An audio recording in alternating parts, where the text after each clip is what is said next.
Don't let no energy vampire suckers take your energy. You got control over your energy. You got control over your life.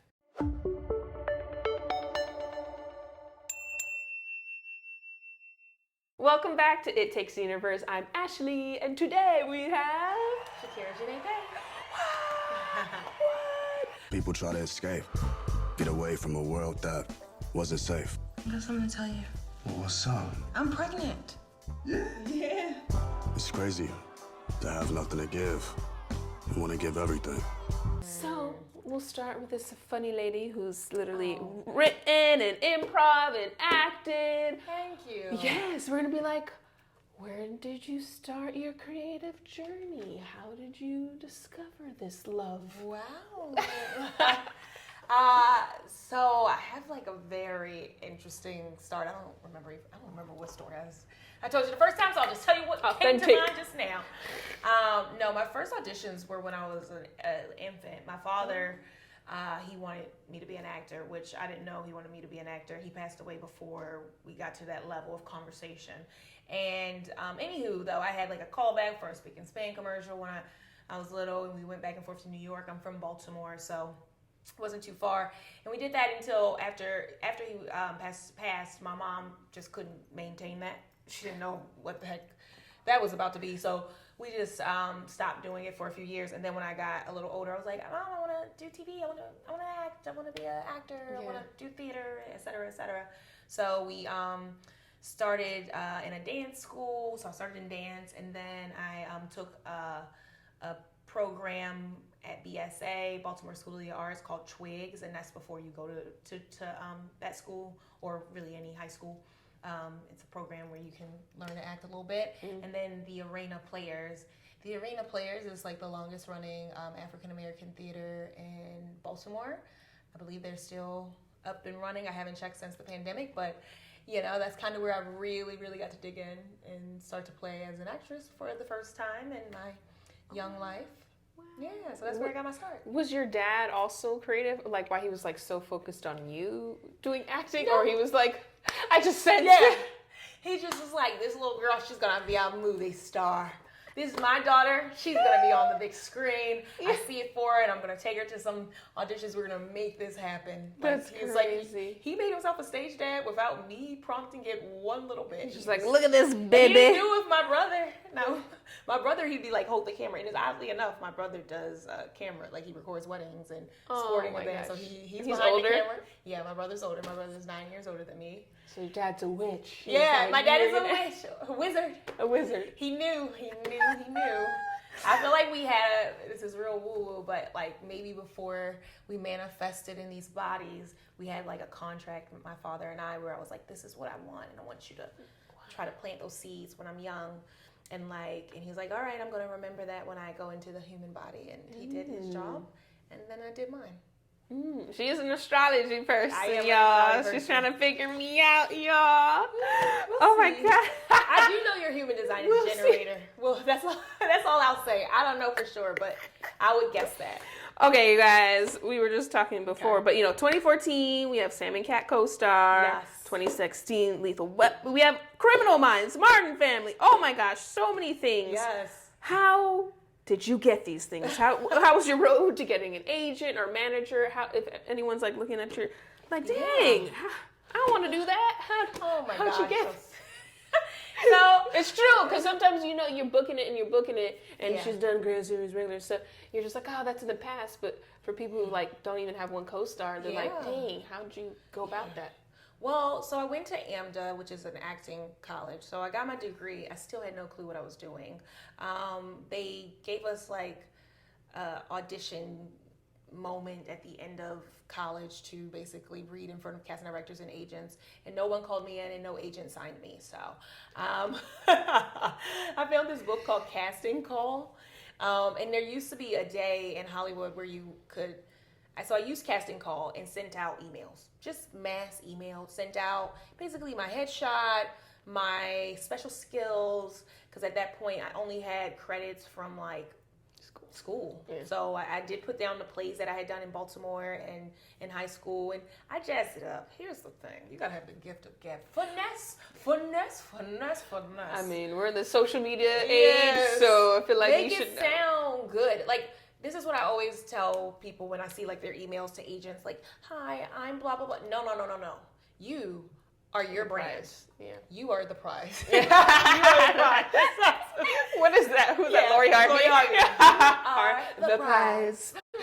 No, but you are your brand. Like, I am my brand. I am my products. I am what I am selling. So when I go to an agent and when I started sending out these cold emails, I was branding myself and like really being like, these are the type of jobs I would book.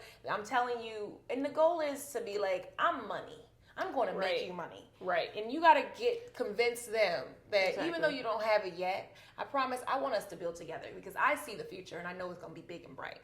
So you kind of got to finesse in that way until you can get a yes. And the more specific you can be with your branding, if you got a language under your belt, if you got, you know what I mean, any little special thing that other people don't have, use it. Use it to your advantage and really push that. Now, once you get in, you don't have to brand yourself in such a specific way. I would say do whatever you want to do. But like getting a team, that was kind of what I did. And I had a crappy manager for a while, and then I had a good manager, and she dropped my ass. She sent me out, and I was very green, and you have to take it like that. I was very green. It hurt my feelings, but it made me stronger. It made me do the work. It made me get better. Yes. So all of those good manager, bad manager, like was all through those code submissions that you were pitching through yourself. Code submissions and the workshops. So it used to be like you could do actor and manager workshops. I don't know if they still do. They're still around, but they can't like they can look at your resume, but they can't take the resume. And I'm just like. I get the like pay to play thing, but I'm just like that really wasn't happening. It was just like, I'm new. Thank you for your time and coming to see me audition and considering me. It wasn't like, oh, Shakira paid for this. She's going to be on the show now. Like, no. So I hate that that's what it was seen as when it wasn't. I think it was a mix of there were crooks. So there's always crooks. There are a few casting directors who were there for the check. And then there were a few casting directors who were there to actually meet and discover talent. And that's how I got Modern Family. I met Jeff Greenberg, head CD, casting director of Modern Family, at a workshop. Workshop went great. He called me in a few weeks, had a callback, then had another one, had another callback, then had another one, had another callback, and then I booked it. Hey. So I had a few no's before I actually booked the Modern Family spot. And you know, but I was getting in the room and I got that connection through the workshop. Yeah, you see? Yeah. There's good ones, but no matter if it's publicized or not, there's going to be good and there's... Yeah, it's good and bad. There's going to be bad. Daddy started the way, then we went to AMDA, then we get the... So after the manager was like, bye, did you keep cold submitting again, or then how'd you get, like, people after that? Manager. The new... So I continued. I stayed in classes, of course, just to kind of just keep working on the craft. Stay on your toes. I think I co-submitted for the new manager. Okay. And I also was very proactive with things I was doing on my own, like, and I still am, like the writing and stuff. At that time, you could Taft-Hartley yourself. So I wrote a web series. I had Taft-Hartley myself to make myself SAG eligible, so that was something that my team wouldn't have to worry about trying to get me into SAG auditions where I'm not even eligible for it yet. So I had done a web series, did that, and then was just like consistently trying to get better. Kind of was just like, okay. And then I found a manager who was at my pace, and that's when we booked Sam and Cat, and we booked The Gambler, which is a movie with Mark Wahlberg, and I had a co-star basically in that. But it was like, it went to theaters. It was my first time being like, co-star. Really fun. I was like, I got lines with Mark Wahlberg. Oh my God, that's amazing. No matter how small, you still beat out thousands of people to get that. Oh, that was so a weird great. audition too. Not weird, but I knew I got it that day, which you don't usually find out you got the job that day. Like, you usually get an email like, okay, you're the choice. No, they like kind of windowed down people, and then finally like there was three of like the students who were up for the roles, and then they were like, you three can go. These other ones. Oh God. And then they were like, okay. And then they said, us three come in the room and do it again. And then they were like, great. We love it. We love it. This feels right. Okay, thank you guys. Like, they didn't say you got it, but they were like, everyone else, we just kept bringing you in until it was like a dance callback. Right. And it was like an open call dance, like how they do American Idol, where they're like, okay, these people are cut, these people can stay. Wow. But they don't do theatrical. They don't do that. They don't do that. Yeah. So at that moment, I was like, I'm 98% sure this is I'm the choice. And then I got a call later that night. I was like, you got it. So oh my God, that's amazing. Okay, yeah. and so also not even just acting, she booking, she on a house team at UCB. Hey. What was that? What was that process like? Because the UCB now, 2023, is not the UCB 10 years ago. It's a really different world. It's a different world. Shout out to Riza, Ronnie, Ollie, Christine, the 480s now. Yeah. How was your experience when you first started improv at UCB versus now? So I would say I initially got into improv because they were like, oh, you need this for your resume for commercials. And I was like, okay, cool. I'll go take a class and get it on my resume for commercials. And the class was fun. And I was like, oh, I kind of liked doing this improv thing. And that was maybe around 2013, 2014 when I took my first one-on-one class at UCB. So it's been almost 10 years of like kind of being in the mix over here.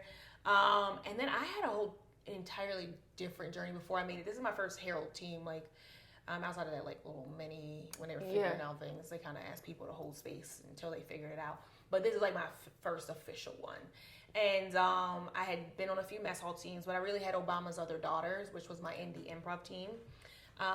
And I'm very grateful to UCB. They never gave us a main stage show because at that time we had different people in power and different power structures kind of like saying no to us. But we were fine with that because we were able to book out the free space and host this show where I met Lucia and Neo at one of her workshops through UCB and Paul W. Downs as well, and invited them to our improv show. They showed up, and then I ended up like getting to UTA and selling a pilot to Comedy Central and like, but I'm saying all this to basically say, even though things aren't the same, there is no one path in this career. There is no one right way in this career.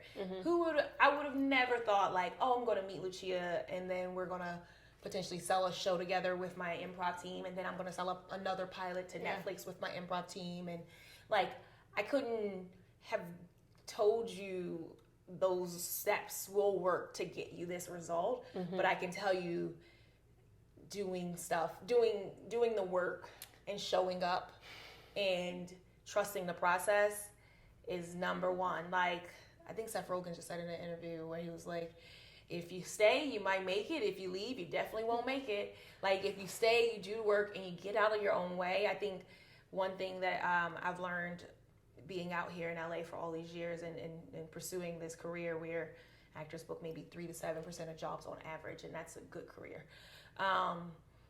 So out of 100 jobs, 3 is the numbers. So just to be clear. But I'll say one thing I've learned is that my joy doesn't just come from my work, and that I have to have joy outside of my career. And although improv is career, it's still play.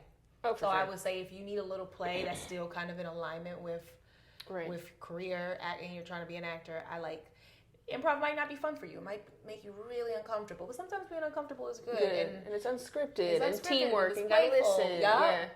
Asking about like how your UCB experience was like when you started 10 years ago versus now. But I would say, you pretty much. I kind of answered it. It's changed, but it's changed. Still good. Different structures that be definitely more opportunities now. For sure, facts. Definitely, it's a different landscape, but it is a good community, and I'm appreciative of it, and I highly recommend it if you like, doing improv comedy. Or you don't know if you like doing improv comedy, try it out. Yeah. The Regina wants her ex back. You sold it to Fox and Tubi. So you're basically kind of saying that was the connect that you made through the UCB community. Like if someone's like, 1, I'm going to write something. Yeah. 2, how the hell do you sell something? Like, well, I'll say I was very fortunate. I took my first writing class at AMDA. I think I told you that. With like this guy named Mort Nathan. He created the Golden Girls, and like nobody signed up for this class. Like everybody was like, I'm an actor. actor. I don't write. And now every actor's like, wait, I gotta learn to write. Right. You gotta have all the skills. Yeah, I now. should know how to do other stuff. Maybe not write, but like have more skills. Yeah. But basically, I took that class, learned a little bit, but I didn't go to school for it. I just like took another class with this guy named Tim Meenan, wrote a bunch of bad scripts. Even some of the scripts I write now, pretty trash. But some are good and worth. You sold things, girl. Yeah, we've sold scripts. So they can't be that bad. Yeah. So I think also on mod, I don't know if I mentioned that to you, but being on mod at UCB, if you don't want to do the acting route and you want to get better with writing, take some sketch writing classes at UCB. It helps you with comedic timing. It helps you with deadlines and work ethic and pushing yourself to like rewrite and make it funnier and make it better and do it a few times. So that was one of the big things I learned and that have helped me. And back to Regina once her ex back. Yes, sold that and they're not moving forward with it. So we'd love for someone else to buy it. Still an accomplishment. Anyone else want a script? Hello. Script. It's really funny and it's not expensive to make. Hey. Yeah. And I can throw myself in as the lead actress if you want. I could do everything for you. Oh my god.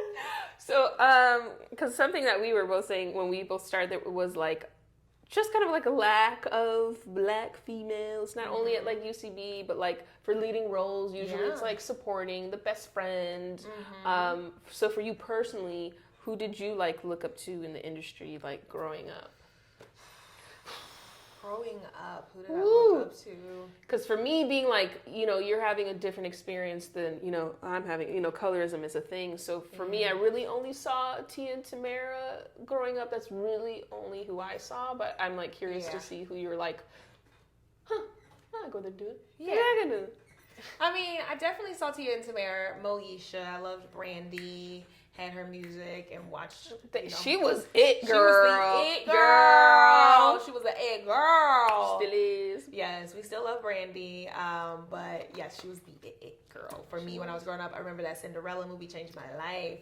And at the time, a black lead and an Asian lead. What? And nobody questioned it. We were all excited about it. We loved it. Come on, Whitney. Come on. It's the fairy godmother. It gave. We need to watch that. Everything. It's a great movie. If you haven't watched it, I highly recommend. Who else? I mean, of course, like there were the Jada Pinkett. I mean, Jada Pinkett was around, but really I was about to say Regina King. Regina King is goals. She's kind of like who I want. I look at a lot of nuggets in her career, and I think they align with what I'm trying to bring in. So I love some Regina King, and she's super talented. Regina Hall as well. Yeah, hilarious. Love her. Neil I don't know if I just sent a reel to you. I think I was like, you need to recreate this. What was that? Oh my gosh! Did you? Put some scary movie. Oh yeah. I was just like, you need to do this. I just envisioned her. Oddly enough, I would be great. Even with Regina wants her ace back. The name Regina, I thought of Regina Hall as the lead. Look at that. And I was like, I'll just name it Regina. Look at that. Yes. Oh. Yeah. So very representation. Representation. It's all about the representation. It really matters. Okay, so you've been doing it a minute. Like, what was like the number one thing you wish you knew before you started? Because I just made a video of like 5 things you should know before moving to LA, because I didn't know any of those 5 things, and it would have saved me a headache. Or it doesn't just have to be one thing. It could be like a few things that you're like, dang, I wish I knew some. Okay. Before whatever comes to mind. It don't have to be 5. It could be whatever. Okay, whatever. Comes to mind. You're like, that would have helped, or this will help you. Yes. I think like for me, this is also too like the culture is just changing, and like we're having conversations and we're treating ourselves differently. We're taking care of ourselves in ways that we didn't before. But I will say some specifics to the career, and then I'll say specifics to life in regards to moving to LA. Career-wise, I think move here with the idea of having patience, and also doing some of the work. Like, I've had friends who are out here who had never taken an acting class until the pandemic came. It was like, I want to be an actor, and I've never taken class, and I'm like, yes. And I'm like, to me, like, you need to study. Yeah. Like, it's a practice. I would never assume I could do any other field without taking a course in it. Like, and even still, it's ever changing, it's ever growing, just like we as humans are. Like, the way acting looked in the 1950s is not the exact same the way acting looks now. Not even from the 90s till now. That's how much it shifts, because we as humans shift, and what, you know, is the pop in art, and what makes sense for human nature is slightly different. So you need to be practicing it as a muscle. And then I would say, outside of get into a class when you get here,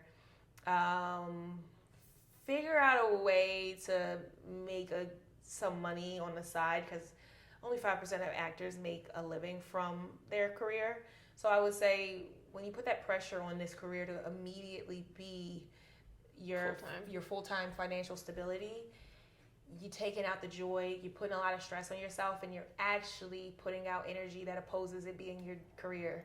Like, I'm a very big, you know, manifester type person. I'm a very, very big on, like, you know, words create realities. They're spells when we speak them into existence. Our thoughts, our energy, like, we're all energy beings, and it's all connected. And how you, if you think you're never going to get a job, you're never going to get a job. If you think you're going to book a job, then you're going to eventually book a job. But knowing that it's coming rather than trying to know the how is what I would say. Like, there are times where I'm like, I really want this one, and maybe I will get that one. And sometimes sometimes it's just an alignment, and it's going to be yours. But there are other times where it's just like, okay, I didn't get this one, but I know I'm going to get another one. I know another job is going to come through, and I'm grateful for that job. And I'm putting my energy on gratitude and joy of knowing that, dang, I get to live this life, and I'm getting closer and closer to my dreams. Whether I can see the fruits just yet, don't worry about that. Don't stop worrying about result. You're doing the work. You're staying in your joy. You're creating the energy that creates worlds. Then you're good. Then you're doing the right thing. Yeah. Gratitude. Yeah. And if it's too much for you and it's not making you happy, you got to do something else. Not to sway you from becoming an actor, but sometimes people be out here or just take a break. Take a break, and then see if you come back. Mental health, taking care of your mental is more important than any of these jobs, any of this work. I would say have that when you come to LA. Meditate every day. Sit with yourself. Love on yourself. Take care of yourself, because this industry will beat they don't on love you. It will beat on you. So this has to be strong. Your heart has to be strong. That is the key. And if you're ethnic, yes. if you're not a minority, female, they're gonna beat on you hardest. So you gotta love yourself harder. So that kind of sways into. I hate saying this name because I always mess it up. So the Demascus, am I saying it? Yeah, okay, great. Because the first time was not. Okay, series regular on this. So yes, we'll go. Because this is a good like high and low kind of question. Okay, so series reg. How was the process of booking that? Was that in person? Was that self-tape? Was that Zoom? From then when you like, I got it, to booking it and shooting it. How was that experience of like receiving? Yes. Amazing. A dream come true. Last year, booking wise, was a dream come true. Fire. Yeah. I booked a pilot for HBO Max. Didn't go, but that was great. I got to go to New York, shoot, made friends, just had a great time in the city for a couple of days shooting a pilot. Then I was still up for Demascus at that point. I hadn't booked it yet, but I felt really good about it. And I also was like if it's for you, like nobody can take it from you. Like one of my friends auditioned for the same role that I had in Demascus, and she was like, "Yeah, I just sent this tape in, and casting said I did a really good job, but they have someone else in mind." And I was like, "I taped for that a few weeks ago." I mean, it was actually on Zoom. I just auditioned for that a few weeks ago. Man, I haven't heard anything. 2 days later, I'm who they had in mind. They told her no, and it was because I was who they had in mind. That was what was meant to be. Yeah. That was the space it was right, and I felt right about it, and it felt right even when I did my Zoom thing. I will say one thing I do love about Zoom auditions is you get a little more connectivity than you do with self-tapes. Self-tapes, just send them in. I need something. Hello. I need something. Like a human being. To show that I can make a connection and actually take direction, because I feel like for like maybe co-stars particularly. Yeah. Like they go with the person that like maybe they envisioned how that role could have been acted versus like I could damn well acted that for my, did you need this? Yeah. Like if I was just directed. Yeah. I know. So, I will say in person I booked a little more than tapes, which is because one, they were seeing a more select type group of people, and then two, they were directing you still, like casting directors were giving you direction. Now when you send tapes in, they don't say anything, they don't give you feedback, you kind of just pray this is the one that was right for you, and you made the choices that they were looking for without having to be adjusted to make those choices. And I mean, it works. Sometimes I've booked work, so I booked work. They watching some of them. So, but initially I'll say Demascus was, had audition, and then I had a callback. Callback went really well. Then they asked me to read for a different character because they were having a hard time finding the other girl. And then, but me reading that character solidified me for the character that I first read for and the character that I wanted. Like, I wanted to be Naomi. And when I read for the other character, they're like, yeah, she's definitely Naomi. She read this character like how we would want Naomi to read it. I tried to read it the way it was on the page. But anyway, I'm me, and I was supposed to be Naomi. And so that's that. There's it. Now. I'm like, dun, dun, dun. Yeah. Now, then she informed me that for marketing, budgeting reasons, they're just like, well, not air the thing, the show. Crazy to me that you filmed, and this is with Martin Lawrence and Janet. Like, this Janet is Hubert. Like, it's crazy. Like, it's not like it was just the pilot. They shot the whole thing. Yeah, they shot 6 episodes. It's there. It's on a hard drive somewhere. Yes. And then you were told we're not going to release it because the marketing for it would be more. So a lot of the streaming networks, and this is why we're on a strike right now, and they're just abusing people. And basically, the reason they asked it was because it's more of a better tax write-off if they don't release the series, and then they can kind of make their money back via the taxes versus actually releasing this series that all these people are involved in and pour their heart in. I will say that I'm grateful, at least with Demascus, unlike some series that get axed, is that AMC is trying to resell it, and I told you I'm hopeful for that, and I think that we have a good chance at selling it. It's a dynamic series. It's hilarious. It's heartwarming. It's sci-fi. It's genre bending. So but finding out that it was axed without any explanation on that there was a chance that it would be resold. Like at the time you didn't know that. It was painful. Most painful thing in my acting career yet. No. Yeah, because it was like I've been in LA for 13 years. Yeah. I'm still 16 though. Exactly. We're still like high school, college to play, 18 to play. I'm just a little baby. No, but I was in college here in LA. Yeah. When I was 14 years old. Exactly. So you're like Ivy League smart. Yeah. I'm Ivy League smart. But it was like, I've been out here for 13 years, and I finally booked a damn series regular with Martin Lawrence and Janet. With Martin Lawrence and my fucking and not just that, a show that's dope. Right.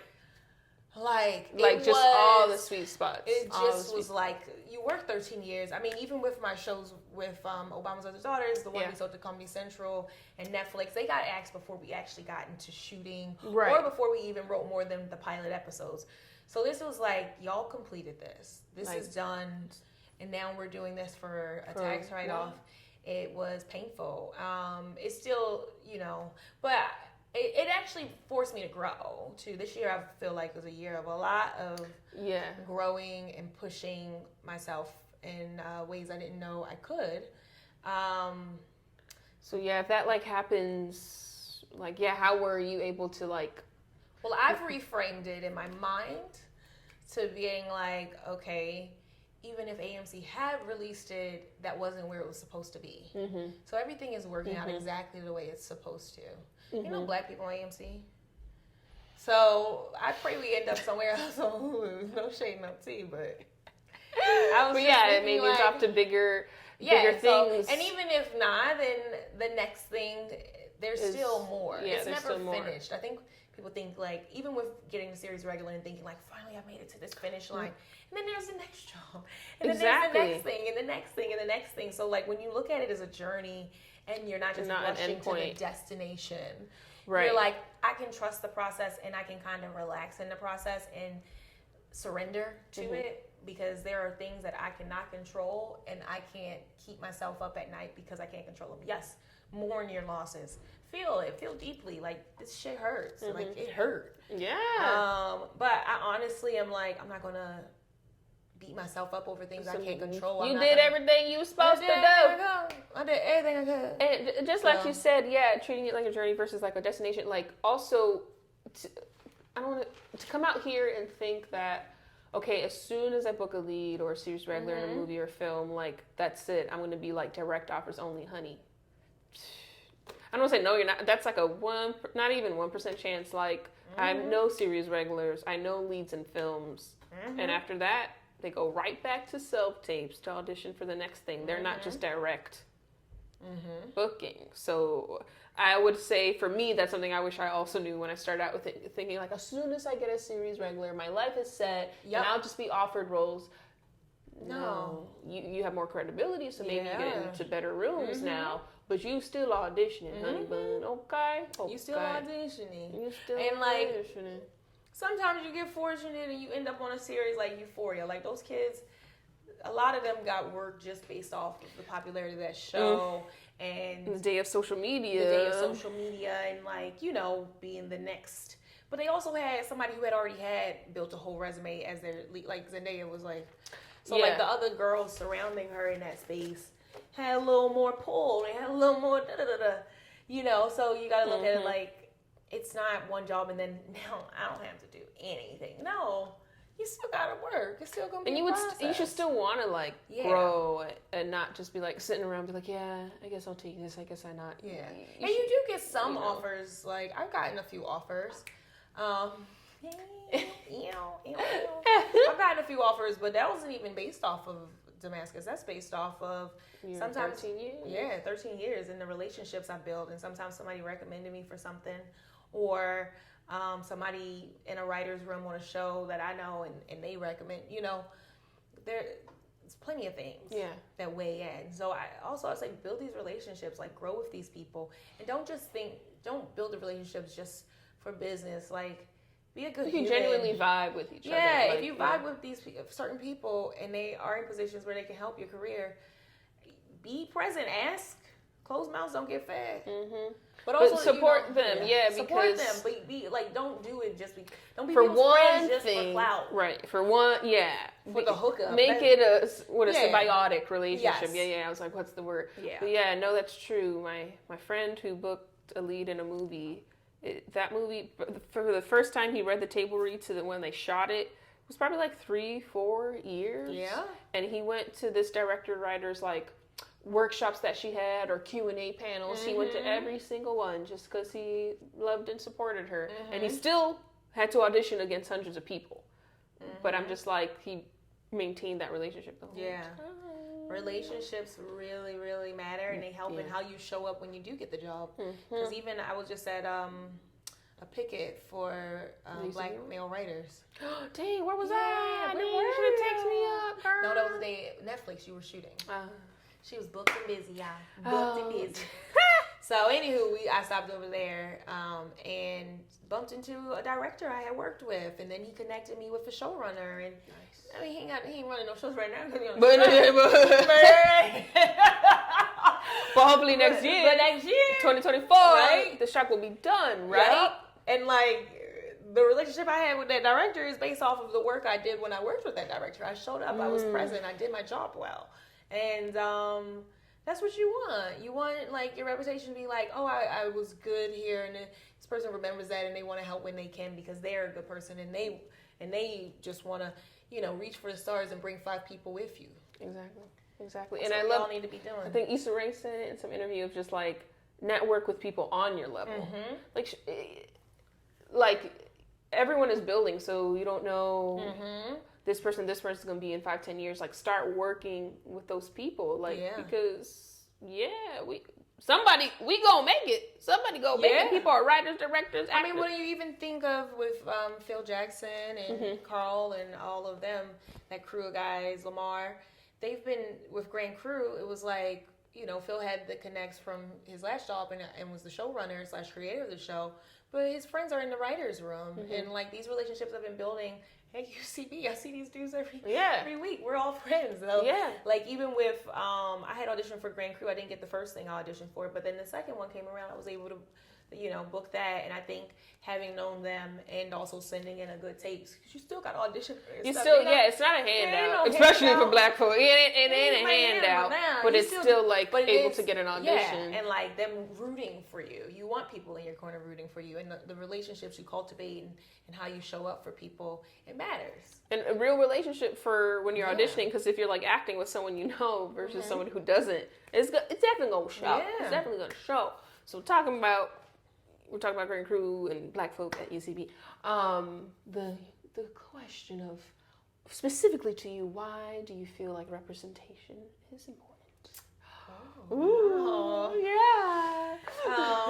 I think I talked about Kirby last time. Kirby, how Baptiste. That's on Sandman. Yeah. Good place. Okay. Well, she was the first black woman I've seen do improv on the main stage at UCB, and initially I didn't realize how much that affected me until I just was like, I'm taking these classes. I'm in 301. I love doing this, but there's no space for me. I just assumed. My brain just was like, this is for class.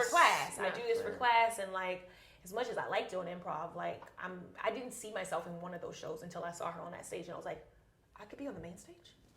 Oh my God, I could actually get on the stage and do improv. Everybody else was white, and I didn't realize that I had mentally put that block up. That was why I didn't think I was going to go further outside of taking all the classes and then just disappearing.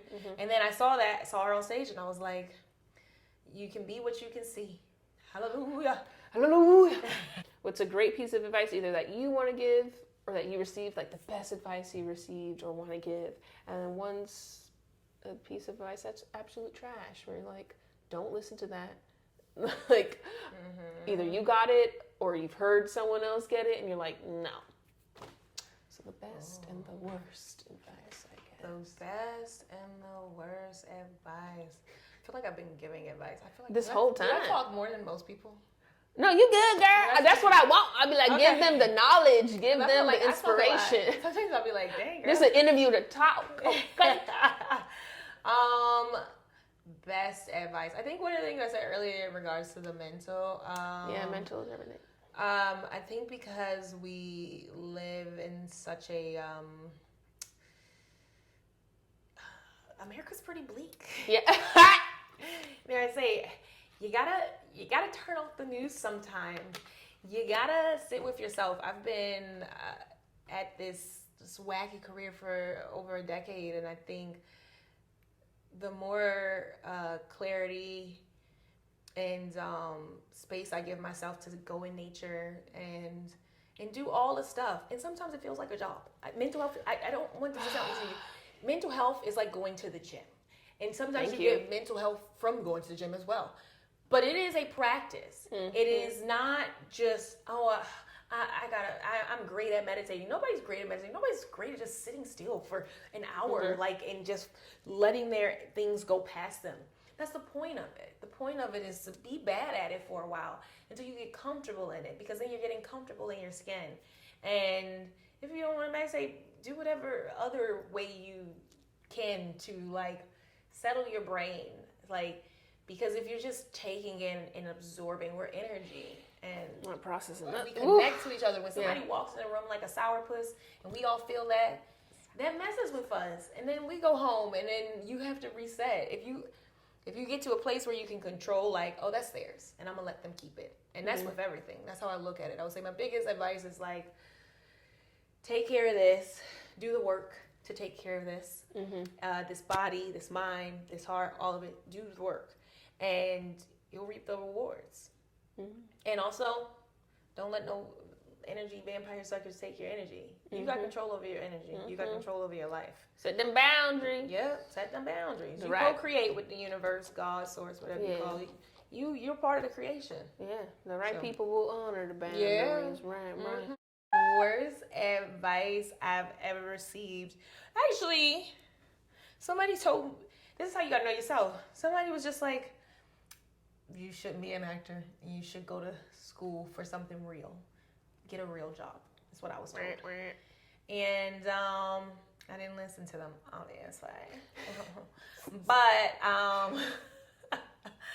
I would say, like, if that applies to you, sure. But if you know you and you know your purpose and that's why I say all the sitting to yourself and meditating and knowing purpose and getting aligned with yourself, because people will try and put you in the box that they put themselves in. You know what I'm saying? Like, good advice for you is not going to be the same good advice for me in some certain circumstances. Yeah. We're two different people. We exist differently, and how we grow and evolve is different, and that's okay. There's enough space for all of us to win. Yes. We are not crabs in a barrel. There's no limits. Yeah.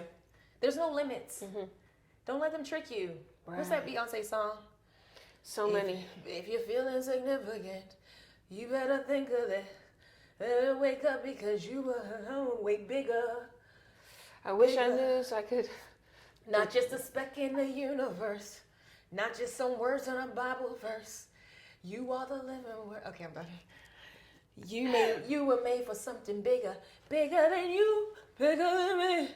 Bigger than the picture they paint us to see. Better believe it. This is true. I mean, not knowing Beyonce performance tonight. I'm embarrassed. I'm embarrassed.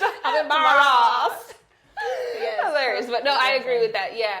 And sure, maybe some people are like, I feel like there's two people who give that advice. Of like the people that care and they're looking at statistics, and then the people who are haters because they're like, wow, this person has the bravery to follow their passions. Yeah. So screw that. I'm talking about people. So stars. So it takes a universe to raise a star. Yeah. We're all about the stars in your life. So it's not famous people. Stars are just people of light who helped you along the way. So I always like to ask about who was a star when you were like, in your adulthood or teenagehood, we're like, okay, I'm going to really do this now. And then who's a star that has helped you recently? Okay. I want to thank me. I want to thank me for believing in me. I'm just kidding. I had to do Snoop Dogg. I do want to thank me. I am a star in my life. Yes. I have really pushed myself. I mean, Yes. we do. We push. You're a star in your life. You got to thank you. Yeah. Yeah, thank you, Ashley. Thank you, Ashley. Thank you, Shakira. Thank you, Shakira. No, okay. Outside of me.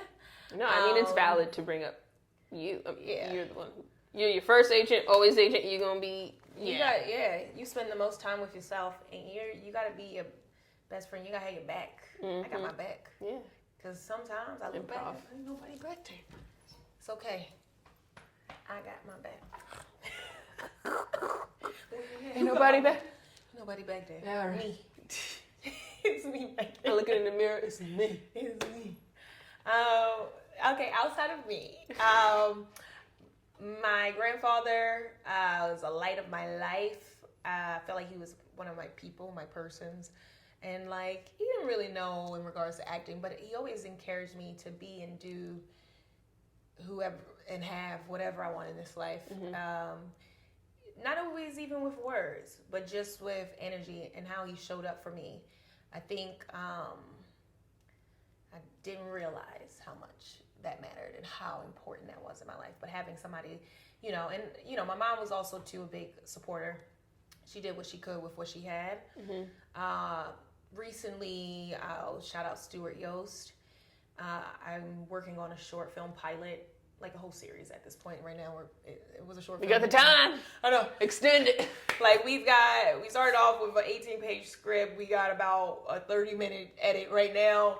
We got a pilot script, so a pilot shot. So, but Stuart has been like an angel. He's intelligent, hardworking, ally, and just been like, you know, he's a white dude, but he's been like a super ally white dude, just helping me bring this dream to life without having the funding. And I've had coworkers in this journey.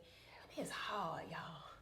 So it is beautiful when you find somebody who like is down to do the work and also like support your dream and knows what they're doing. And like, yeah, so he's been a super angel recently. My manager as well, at the beginning of this year when Demascus got dropped and like I left UTA and everything was kind of scrambled, like he was definitely a big supporter. And of course my friends, everybody was uplifting me in different ways and helping me pick myself up and get back to a cup half full again. So where can they find you online, Shakira? Where can they check out your stuff? Oh my gosh, you can find me at Shakira Paye on Instagram and on TikTok. Find me on those spaces. Or at the UCB Theater. Monday nights. GAG is our hair team. GAG. GAG. Every other? Yeah, thanks, Shakira!